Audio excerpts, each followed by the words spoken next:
Hey guys, welcome back to the सफलता की कुंजी। तो चलिए आज हम अपना न्यू आर्टिकल करेंगे और जितने भी इसमें इंग्लिश का जो भी ग्रामर होगी, बेसिक्स होंगे, उसको सीखेंगे। तो चलिए स्टार्ट करते हैं। Lumpy skin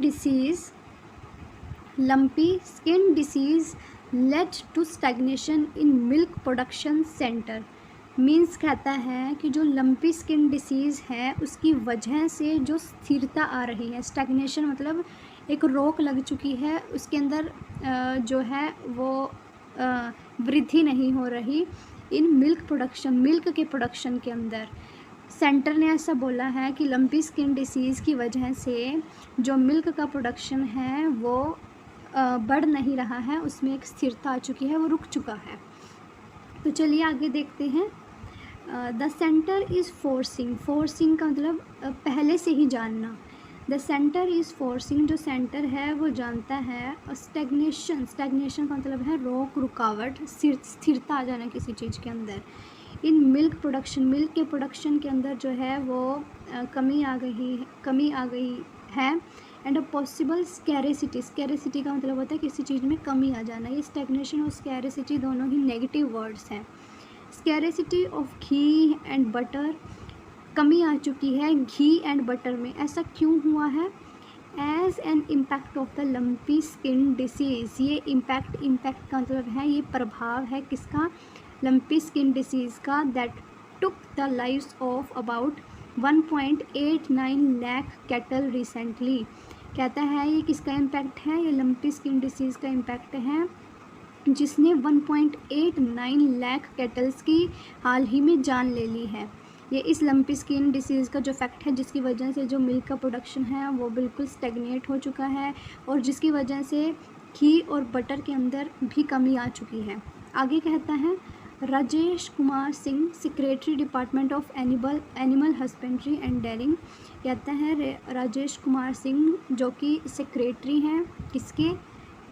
animal husbandry and daring department के। सेड ऑल ऑप्शंस, उन्होंने सभी ऑप्शंस के बारे में बताया जिसके अंदर इंक्लूडिंग, देखो अब यहाँ पे ना एडिशनल इन्फॉर्मेशन स्टार्ट की है इसने, जो कि V1 + ING आया है। मैंने आपको पहले बताया था कि जब हम न्यू इन्फॉर्मेशन ऐड करते हैं तो या तो V3 आएगा या फिर V1 + ING आता है। तो यहाँ पे इसने V1 + ING का यूज़ किया है। कहता है कि जो राजेश कुमार हैं वो कहते हैं including import of certain milk products, उन्होंने कुछ जो मिल्क प्रोडक्ट हैं उनके इम्पोर्ट के बारे में भी बोला। Would be considered by the government, उन्होंने कहा कि ये कुछ चीज़ें हैं जो गवर्नमेंट के द्वारा कंसिडर की जाएंगी if the situation remain unchanged. कहता है कि अगर जो सिचुएशन है वो अनचेंज रही, अगर सिचुएशन ऐसे ही जो मिल्क का प्रोडक्शन है अगर वो गिरता रहा तो जो सरकार है वो इन जो दूध से बनी हुई चीज़ें हैं इनके इम्पोर्ट के बारे में सोचेगी।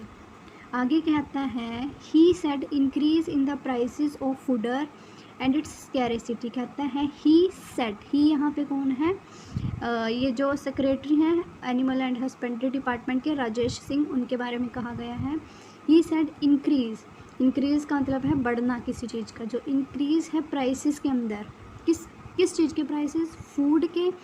और जो कमी आ रही है was another reason for the price inflation in milk and it's product. कहता है कि जो मिल्क और मिल्क से बने हुए जो प्रोडक्ट हैं उनके जो प्राइस हैं कभी बढ़ रहे हैं कभी नीचे गिर रहे हैं। ये ऐसा क्यों है? क्योंकि जो मिल्क का उत्पादन है उसके अंदर कमी आ चुकी है। ठीक है, ये इसका कारण है कि जो मिल्क प्रोडक्शन है उसके अंदर इन्फ्लेशन हो रहा है।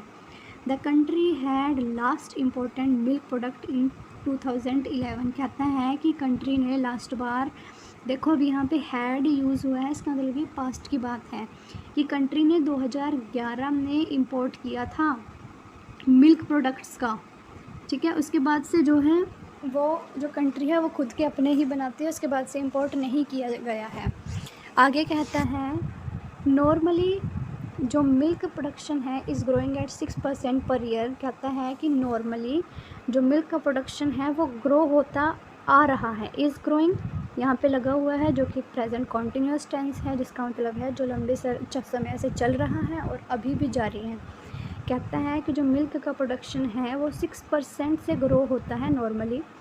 दिस ईयर, इस साल, इट इज़ आइदर स्टेगनेंट, कहता है इस साल या तो ये रुक चुका है जो मिल्क का प्रोडक्शन है, और हैज़ ग्रोन एट 1 और 2%, तो या तो ये बिल्कुल ही रुक चुका है और या फिर ये 1 और 2% से जो है वो ग्रो हुआ है सिर्फ लंपी स्किन डिसीज़ की वजह से।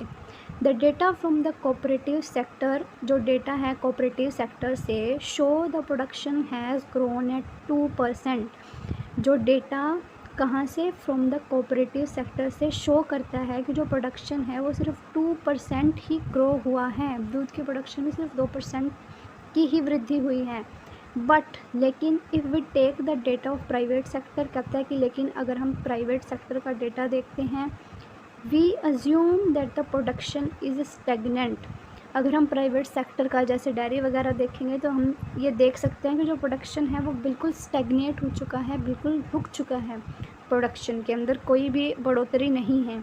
ही told press person here on Wednesday, ये सब जो बातें हैं उन्होंने प्रेस से कही, कब, वेडनेसडे को। देखो अब यहाँ पे ना डेज़ का जो है वो यूज़ हुआ है, तो डेज़ के आगे हम हमेशा जो ऑन प्रेपोजिशन है उसका यूज़ करते हैं। ठीक है जी, तो चलिए चलते हैं आगे। इसने क्या कहा है, आगे कहता है घी बटर शॉर्टेज, घी और बटर के अंदर जो शॉर्टेज है। People did not invest in this sector during the period, कहता है कि जो लोग हैं उन्होंने इसके अंदर इन्वेस्ट ही नहीं किया, जब इसके अंदर कमी आ रही थी तो लोगों ने इसके अंदर इन्वेस्ट ही नहीं किया। As a result there is price inflation in milk, जिसकी वजह से उसकी जो मिल्क की जो वो थी वृद्धि थी वो तो गिर चुकी थी, जिसकी वजह से जो मिल्क के प्राइस हैं वो बढ़ चुके थे और उसके जो प्राइस हैं उसके अंदर महंगाई आ चुकी थी। Milk supplies are not seriously constrained, कहता है कि जो मिल्क की सप्लाई है वो सीरियसली में मिल्क की सप्लाई नहीं रुकी। कंस्ट्रेंट का मतलब है रुकना, कहता है कि जो मिल्क की सप्लाई है वो नहीं रुकी, but in the case of ghee and butter we may face some constraint, कहता है जो मिल्क से बनने वाली चीज़ें हैं ना, घी और बटर, उसके अंदर कमी आई है। घी में इतनी ज़्यादा, मिल्क में इतनी कमी नहीं आई जितनी कमी उनसे बनने वाले घी और बटर में कमी आई है। आगे कहता है stocks are little lower than they were in last year, he said, कहता है कि जो स्टॉक्स थे, मतलब जहाँ पे मिल्क प्रोडक्शन वगैरह हम बेचते थे, वो पिछले साल की बजाय इस साल बहुत ही ज़्यादा कम हो चुके हैं।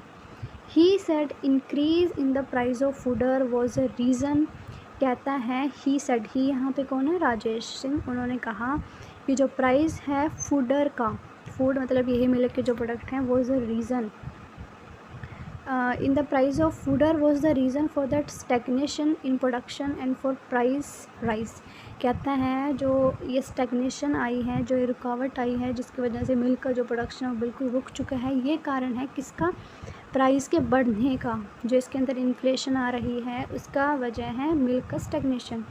Fodder cultivation area is around 4% for the past 5 decade, कहता है पिछले 5 डिकेड से, पिछले 5 डिकेड से कहता है कि जो फूडर का कल्टीवेशन एरिया है वो अराउंड 5% था।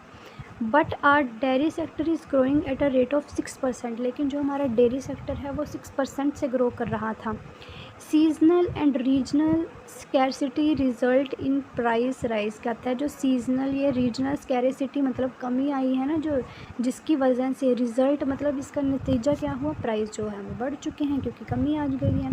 आपने इकोनॉमिक्स में पढ़ा ही होगा कि अगर जो है किसी चीज़ की में कमी आ जाती है तो जो प्राइस है वो बढ़ जाता है क्योंकि उसकी डिमांड हाई है लेकिन उतना हम प्रोड्यूस नहीं कर पा रहे, जिसकी वजह से जो प्राइस है वो बढ़ जाएगा। We will even out this once investment comes both by farmers and industries in this sector, he said, कहता है we will even out this once investment, कि हम फार्मर्स की और इंडस्ट्री की सहायता से इस सेक्टर को फिर से इवन कर लेंगे, फिर से उसके अंदर इन्वेस्ट करेंगे और उसको सही कर लेंगे, उन्होंने कहा। तो कैसा लगा आपको ये आज का आर्टिकल? अगर आपको अच्छा लगा है तो प्लीज़ लाइक को चैनल को शेयर एंड सब्सक्राइब करना। तो तब तक के लिए मिलते हैं हम अपनी नेक्स्ट वीडियो में, तब तक के लिए शुक्रिया।